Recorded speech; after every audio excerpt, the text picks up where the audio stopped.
বিসমিল্লাহির রহমানির রহিম। আসসালামু আলাইকুম। সবাই কেমন আছেন? আলহামদুলিল্লাহ, আমি ভালো আছি। এই তো প্রতিদিনের মতো আবার একটা ভিডিও নিয়ে আসলাম। সেটা হলো কাচকি মাছ।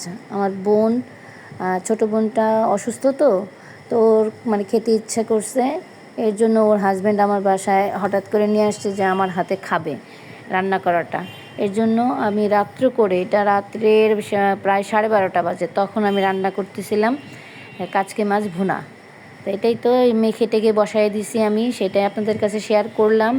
এভাবে যদি খান তাহলে ভালো লাগবে। কাচকি মাছ একটু আলু, টমেটো, কাঁচামরিচ দিয়ে রান্না করা, কারণ আমার বোনটার মানে খেতে মন চাইছে, এর জন্য মানে রান্না করা।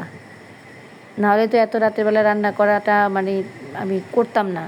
এখনও অসুস্থ, প্রেগনেন্ট, এর জন্য মানে খেতে মন চাইছে, এখন না খাওয়ালেও হয় না। আর বাসায় আমার ছিলও না, ওর হাজব্যান্ডই নিয়ে আসছে। নিয়ে এসে বলতেছে, আপা এটা রান্না করে দেন, এটা ও খাবে, আমরাও খাবো, সবাই মিলেই খাই। তাই আমি বললাম আচ্ছা ঠিক আছে। তখন এই কাচকি মাছটা রান্না করলাম, মানে আমি যেভাবে রান্না করি সেভাবে ওর খেতে মন চাইছে, তার জন্য রান্না করা। এই তো আমার মাছটা প্রায় হয়ে গেছে, আর একটু হলেই নামিয়ে ফেলবো। আর সেটাই আপনাদের কাছে ছোট্ট করে মানে করলাম, শেয়ার করলাম। যদি ভালো লাগে তা লাইক, শেয়ার, কমেন্টস করবেন আর আমার পাশে থাকবেন।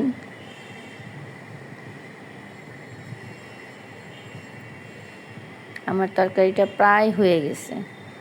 এরপরে সকালবেলা কোচিংয়ে গিয়েছিলাম ছোটো ছেলেটার, ওদেরকে নিয়েই বললাম যে বাসায় কি থাকবি, তো আমার সাথেই চল। তো ওইখান থেকে পরে বের হয়ে কোচিং শেষ করে আমার বোন বললো যে আপা চলো তাহলে একটু নাস্তা খেয়ে নিই, কারণ অনেক সকাল হয়ে গেছে, 12টা বেজে গেছে প্রায়। আমি বলছি ঠিক আছে চল।